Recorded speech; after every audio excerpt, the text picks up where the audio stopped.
Hang on, buddy. And on top, you want? Yeah, there you go. Perfect. Okay. Alrighty. I'm going to hand this over to you. There's your remote. Okay. And then have you read your manual or anything like that? I read the manual and watched the videos, but I haven't played around with it with him. That's fine. With him on. Perfect. So we're going to figure all that stuff out today. Yep. So the reason we switched them to the flat collar is because the harness promotes pulling. Okay, and the e-collar we're going to use that to teach them not to pull. So we're going to have conflicting messages. Harness says to pull, e-collar says don't pull. Dogs listen to what's natural to them. E-collar is not natural. It's the muscle contraction. They're not meant to have their muscles contracted, right? So it's unnatural, whereas the harness, because it's physical, dogs have a thing called opposition reflex. Are you familiar with that? They want to do the opposite of what... Exactly. They want to do the opposite of what the leash is telling them, okay? Right. So the harness really kind of exacerbates that response. So we go to the flat collar instead, because one, it gives you more leverage in terms of control. And then so the harness, even though it's in the front clip, and when he walks and gets pulled sideways, that doesn't tell him, don't do that? Correct. Otherwise, we wouldn't be here. Sure, yeah. Right. So the no-pull harness, in my opinion, is an oxymoron, because harnesses are meant for pulling. Okay. Right? Huskies wear harnesses to pull sleds. Horses wear harnesses to pull carriages. So the no-pull harness, as you demonstrated, deviates the pulling power, diverts it. I've seen dogs walk on their hind legs when they're walking like this because they're pulling so much still, but because of how the harness is working, they're doing this to kind of alleviate the pressure, but technically still ahead or pulling. Okay. So it gives you more leverage in the sense that he doesn't have as much strength. Because when the harness, if it's clipped to the back and the brace is right here, and he's putting his chest into it, and he's pushing forward with his hind legs and pulling forward with the front legs, he's got a lot more power there, right? So with this, when it turns it to the side, all it does is deviate that power to the right a little bit, but the dog is still, pulling or not walking with you. Plus, when you're trying to control a dog, if it's here, again, where a chunk of their power is, you're not having much leverage. Dogs have strength forwards and backwards. They don't have strength left or right because they're long, okay? So here, if I need to control the dog and pull him this way, if I'm on the front of his chest, he can just keep pushing forward. But if I'm on the neck, I'm going to have a much more immediacy to turn him because I'm at the end of his body there. Okay. So I have more control. Okay. And as you do this more, it's going to require less effort because we put a lot of things to the e-collar. Yep. Because you're doing 6... 12, baby. You're doing 12. Okay, Yeah. Cool. So you're getting you got the me, full You got me for control. life here. Yeah. All right. So our instinct typically is to control dogs using physical restraint, holding the dog, tightening the leash, grabbing them, whatever. And I'm all about mental control. Okay. E-collar, in my opinion, is the only tool that allows us to get mental control because the dog thinks they're making the decision. Okay. And as we progress, you're going to start to see this. Okay. So in the beginning, we use the leash to help guide him and to direct him in what to do. But ultimately, we're really putting everything to the press of the button, especially if you're doing 12 classes, because you're wanting fully off-leash control. And when he is off-leash, you're not going to have physical connection anymore. You're only going to have the remote. You're going to have the pressable button. Okay. So we want to condition both you and your dog to rely on that form of communication because once he's fully off leash, you're not going to have anything else. Okay. Does that make sense? Makes sense. And in theory, it's not just the electric signal that's controlling him, right? Like he's not just being punished for barking at the wrong thing, right? It's more complicated than just he does the wrong thing, gets shocked, stops doing it. Yes, yeah. So we have so the e-collar is technically an aversive. It's unpleasant. Okay. Have you ever felt an e-collar? No, but I've done chiropractic type stuff where you feel similar. Okay, yeah. so it's the same thing. Yeah. Right. But for the chiropractor, when they put it on, they ask you let us know when it becomes too much. Right. And then they dip it down, and you're like, that feels fine. I can deal with that for 20 minutes, whatever. And they let the machine do its work. Yeah. For the dogs, a little bit different because we want it to be seen as a line of communication, but also as a balanced aversive, because that's what alters his decisions. Okay. Okay. Otherwise, you will find yourself always pressing the button, or always having to repeat, or you're going to make no progress. Okay. So we want to avoid consequence. That's why we don't run red lights, we don't speed, because we don't want to get a ticket and pay that fine, right? We don't commit crimes because we don't want to do time in prison or jail. Right. Those are all consequences. Right. So it's the same thing for the dog as well. So it can be used both as a punisher, but also as a line of communication. Okay. and both are valid. It just depends on what the dog is doing. Okay. So, But ultimately, if you think about like what does done look like at the end of our sessions, he should be. It sounds like I should be able to press this button very infrequently. Correct. For him, because he knows to listen, knowing there's a consequence if he doesn't. correct. You know, right. So if you said come, he should just come to you. Right. But there's things in life that you can't account for. You know, he could be chasing a squirrel, and then the squirrel, and this happened to one of my trainers here, her dog, she let him chase squirrels. And she thought the squirrel was going to run up the tree. The squirrel did not run up the tree. The squirrel ran across the street. So her dog pursued the squirrel in that moment. So she had recalled dog 180. There was no need for a remote there. But because when I trained her dog and she did very well about following through with the training, her training kicked in like that. There was no need to remote. But had he been too driven in that moment and decided to pursue the street, she could have just reinforced with the collar and still return her dog anyway. Okay, so because your dog is an animal, he has free will, so to speak, as well, and can choose to do or not do things. Okay, Sure.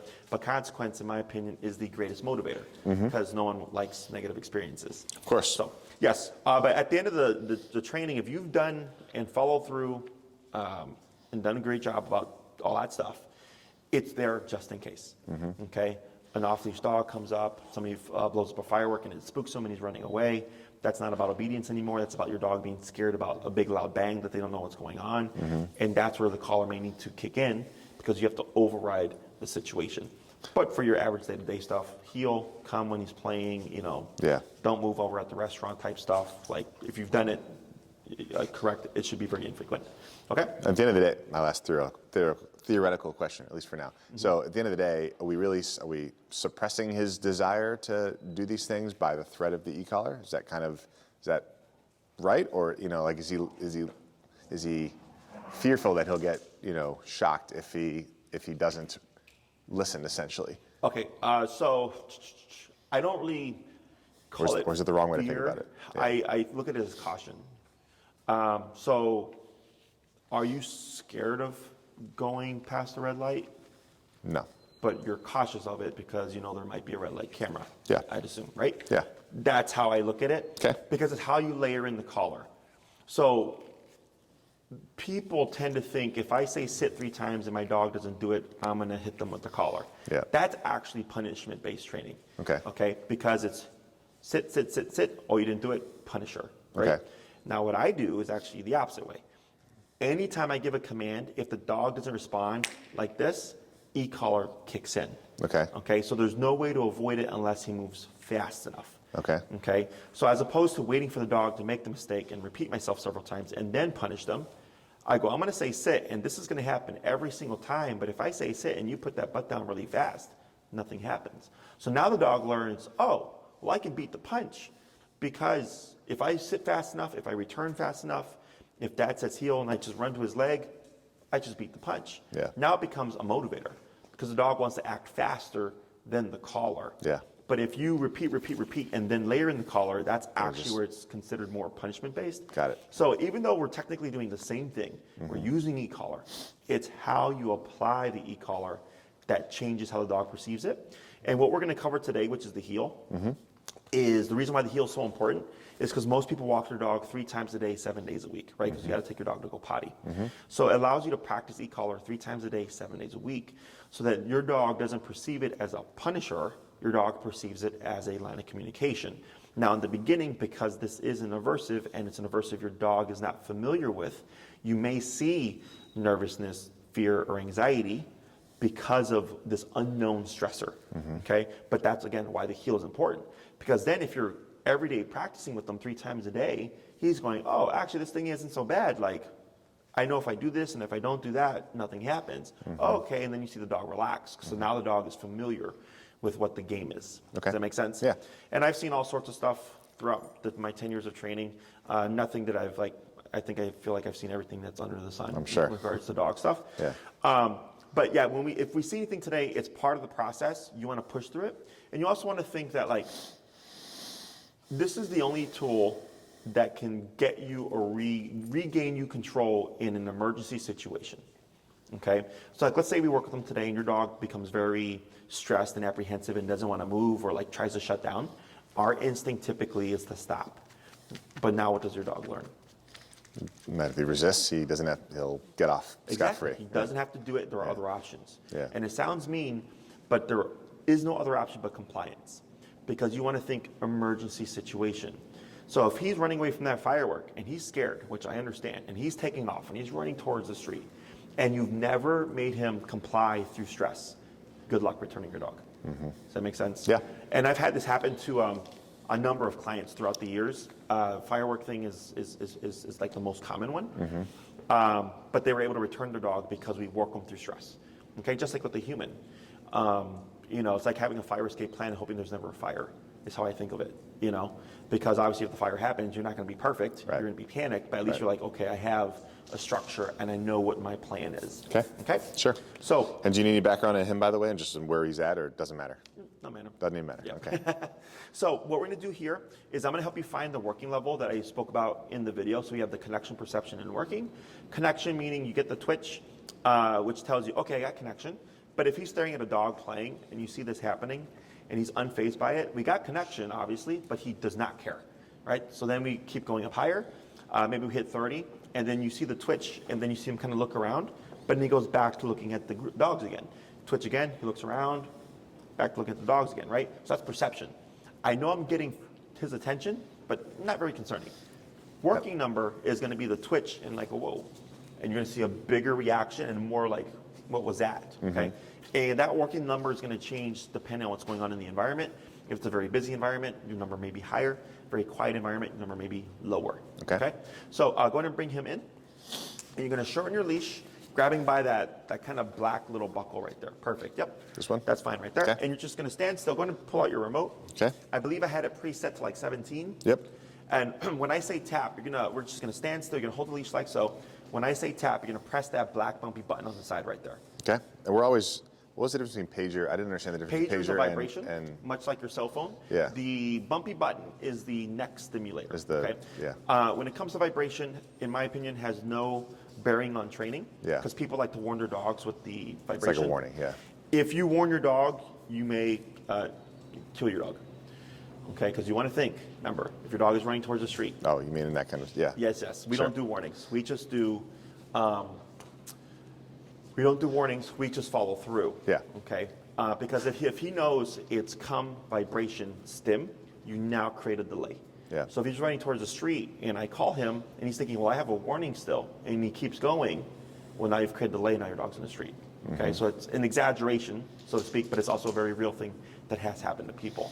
Okay. So anything that we give, any command that we give, we always reinforce, because in the moment that something's happening and I need the dog to absolutely respond, it's going to kick in. So with proper training, in that kind of scenario, a rat, crosses the street, a squirrel, whatever, lightning, if the training is done appropriately, 100% of the time, 100 out of 100 times, he does not, he responds to the recall command, right?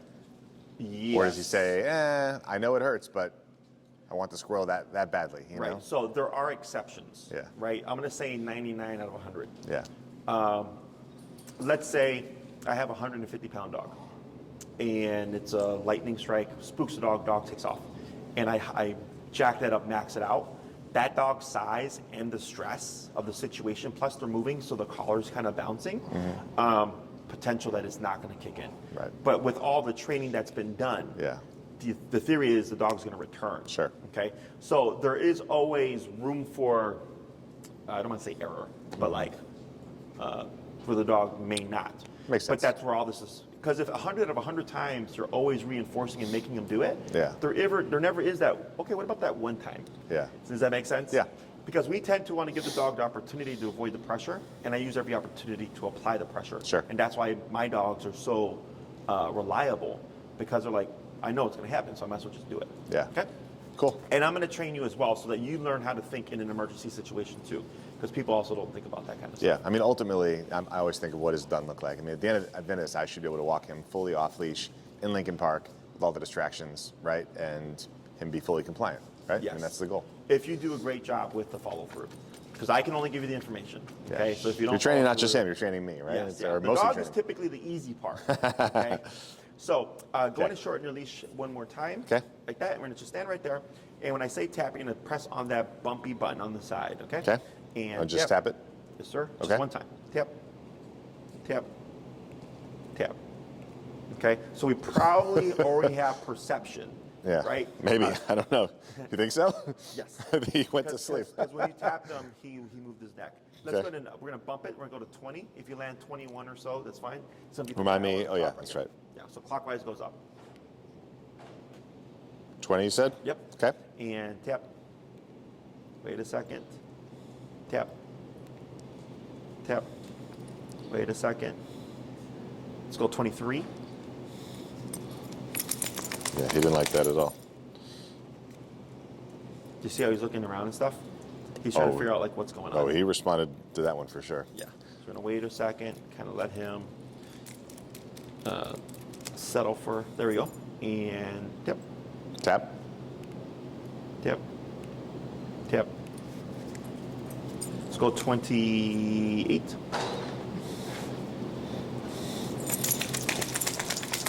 Yeah, this is tough as a dog owner to watch him at the beginning, you know? Yeah. Tap.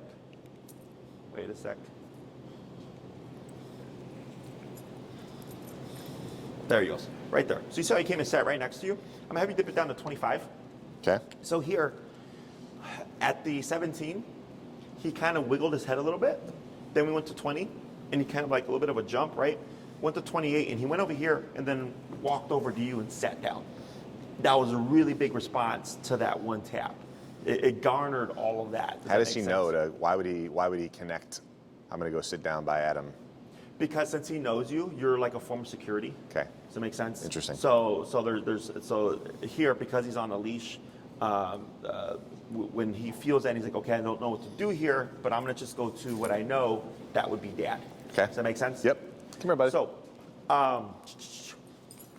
we'll start at 25, and it's the reason why we do it while we're stationary, and why we don't say anything. Yeah. Is because if you were to talk to him, well, I don't know if it's you talking to him Right. or the caller that's doing anything. Right. Okay.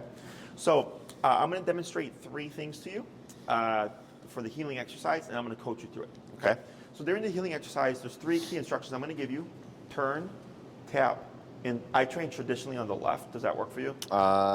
Yes. Yep. And then pull to the left. Okay. Wait, let me think about this. Come here, buddy. Sure. Okay. So when I say turn, what you're going to do is you're always going to 180 turn. Actually, I think I do on the right. I'm lefty. I'm trying to remember. Doesn't matter. I mean, if you okay. want to do right, that's fine. Yeah, okay. Just remind me, because I train most of my dogs on left. Okay. I feel like I would. Sorry, buddy. Yeah, I feel like I would do right.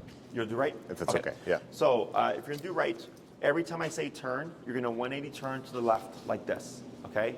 Okay. Then when I say turn, 180 turn to the left like this. If I say turn, 180 turn to the left like this, okay?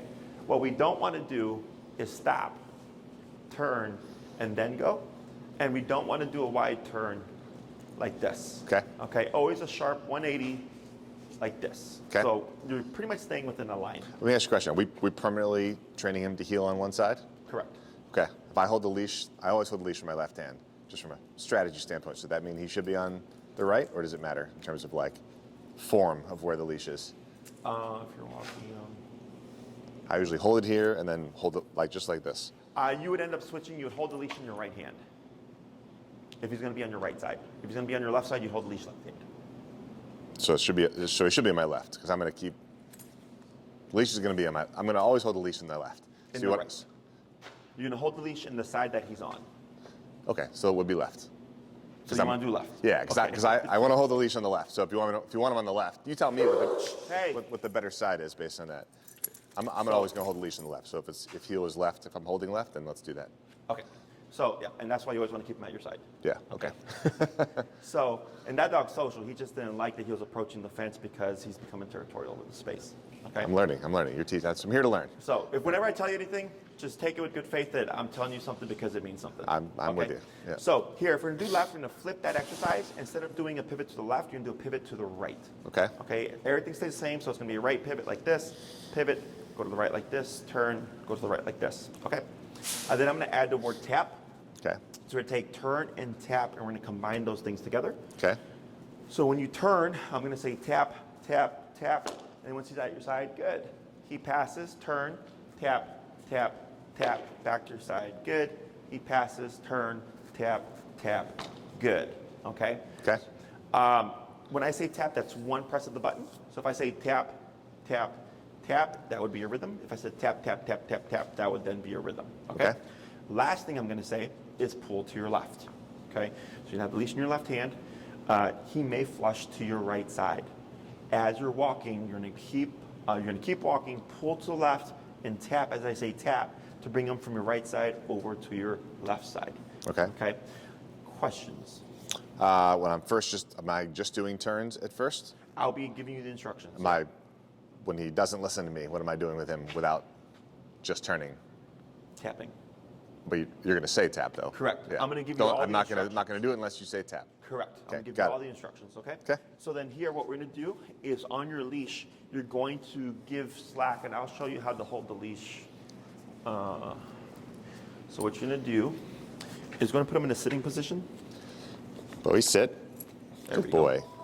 And you're going to take the handle of your leash and put it over your thumb like this.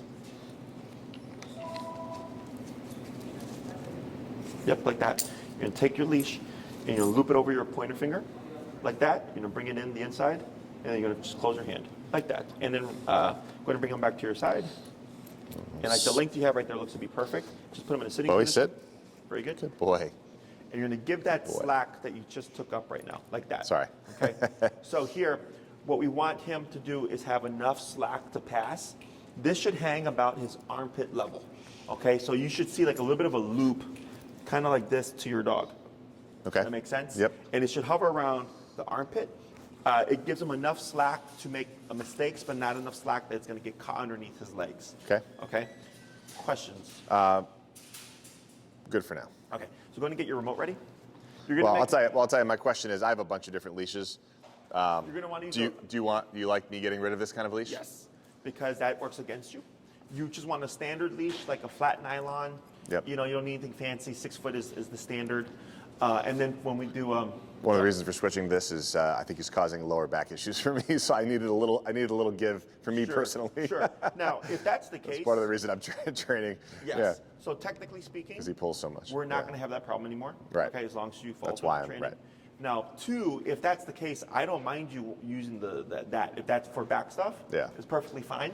Because ultimately, the only issue is today is probably going to give you, because you have to work encouraging against- the wrong behavior, If right? you have to pull him, Yeah. now you have to compensate for Right. this. Right. So, but we'll see how things play out. So technically, you could put him on all the wrong stuff. You could put him on a harness with that stuff and everything, but it As doesn't long as- matter because he's as long doing as this this. works, right. However, this is going to give you the most leverage.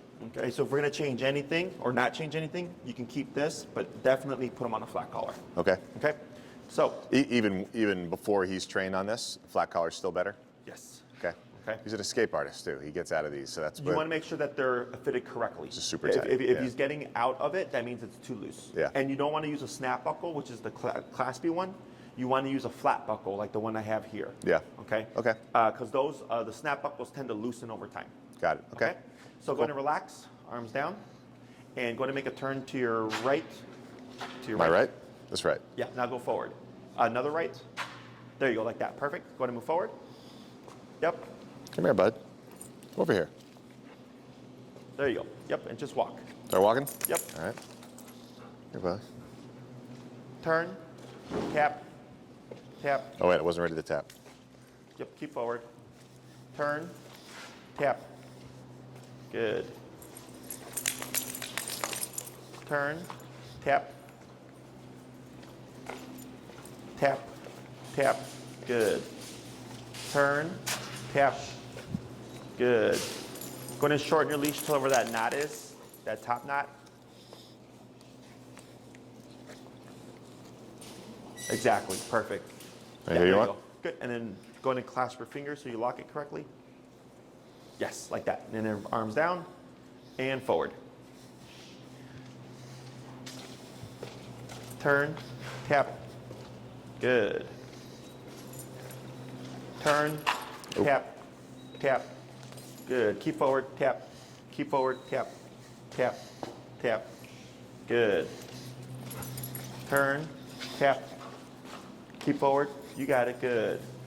Pull left, tap, tap, tap. Keep forward, keep forward, keep forward, tap,